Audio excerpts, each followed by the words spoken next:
पुण्यामध्ये जी एक अतिशय गंभीर घटना घडली त्या घटनेच्या संदर्भात आपल्याला कल्पना आहे की एका हिंदी संघर्षित मुलाने गाडी चालवत असताना त्या ठिकाणी ऍक्सिडेंट केला आणि दोन लोकांचा एक तरुण एक तरुणी यांचा त्याच्यामध्ये मृत्यू झाला। आणि त्यानंतर घडलेल्या ज्या घटना आहेत या संदर्भात लोकांमध्ये देखील एक संताप आणि नाराजी ही आपल्याला पाहायला मिळाली। या संदर्भात आज मी पोलीस विभागाची बैठक घेतली। आतापर्यंत काय घडलेलं आहे, पुढची ऍक्शन काय आहे आणि त्यासोबत अशा घटना घडू नये म्हणून प्रिव्हेंटिव्ह काय करता येईल अशा सर्वच बाबतीत चर्चा झाली। मुळातच ही घटना घडल्यानंतर पोलिसांनी कारवाई करत जो काही ऍप्लिकेशन रिमांडचा ज्युव्हेनाइल जस्टिस बोर्डकडे सबमिट केला होता,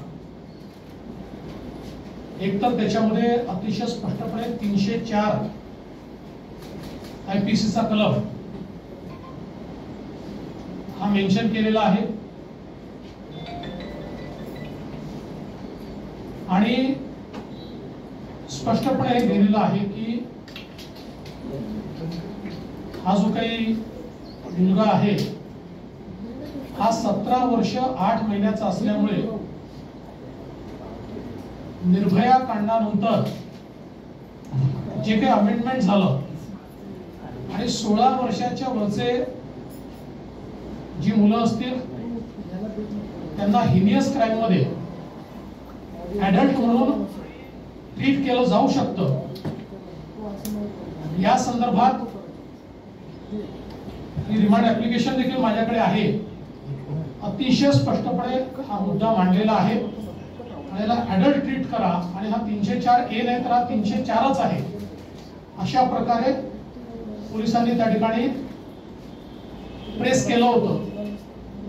दुर्दैवाने ज्युव्हेनाइल जस्टिस बोर्डने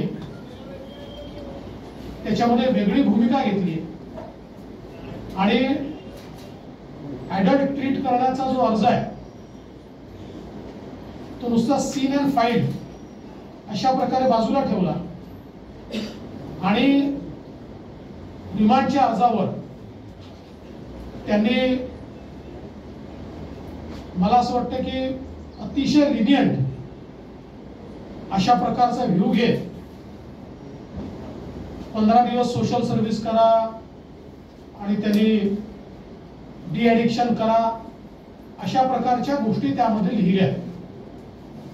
खरं म्हणजे हा पोलिसांकरता देखील एक धक्का होता, कारण अशा प्रकारच्या प्रकरणांमध्ये जिथे पोलिसांनी सगळे पुरावे दिलेले आहेत,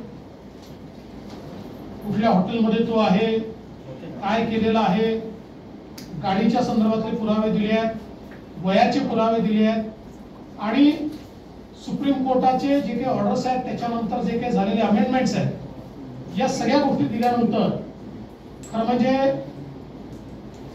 हे अत्यंत आश्चर्यकारक आहे की ज्युव्हेनाइल जस्टिस बोर्डने जी काही भूमिका घेतली ही मला असं वाटतं की नागरिकांच्या आणि शासनाच्याही मनामध्ये प्रश्नचिन्ह निर्माण करणारी। तात्काळ या संदर्भात वरच्या कोर्टामध्ये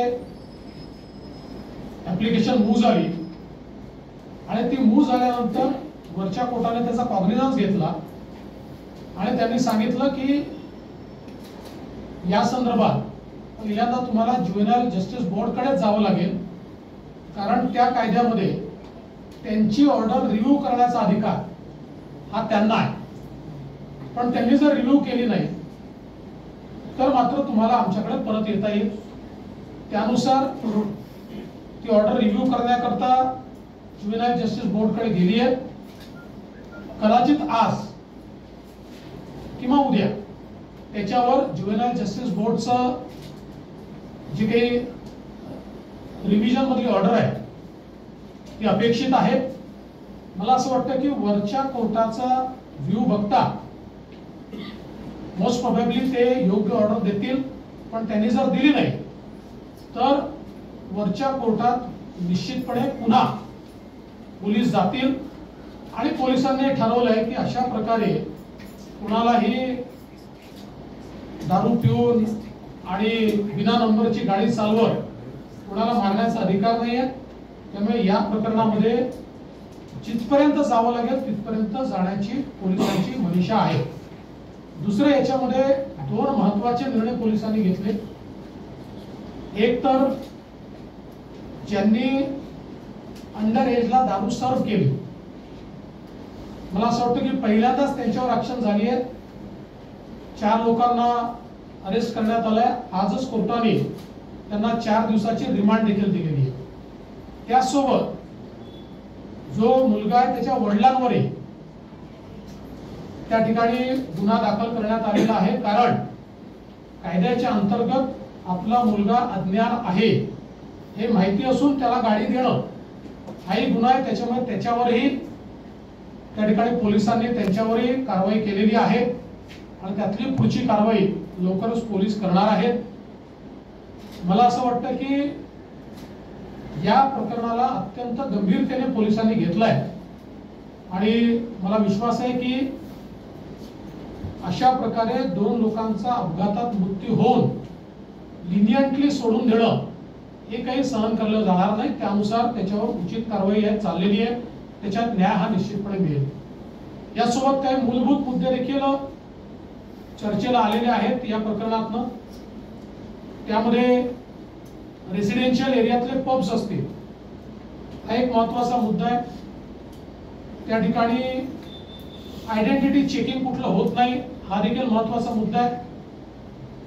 आयडेंटिटी चेकिंगचा अर्थ असा आहे की आपण बघितलं असेल तर त्यांच्यावर एक कंपल्शन आहे की त्याने आयडेंटिटी आणि एज चेक करूनच लोकांना आतमध्ये जाऊ दिलं पाहिजे.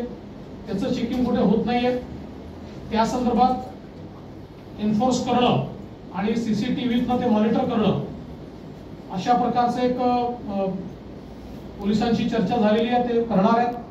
त्यासोबत मोठ्या प्रमाणात ज्या भागामध्ये अशा प्रकारचे जॉईंट्स आहेत त्या भागामध्ये नाकाबंदी करून ड्रंकन ड्रायव्हिंग या संदर्भात इफेक्टिव्ह ऍक्शन घेणं हे देखील आता मोठ्या प्रमाणात करण्यात येणार आहे.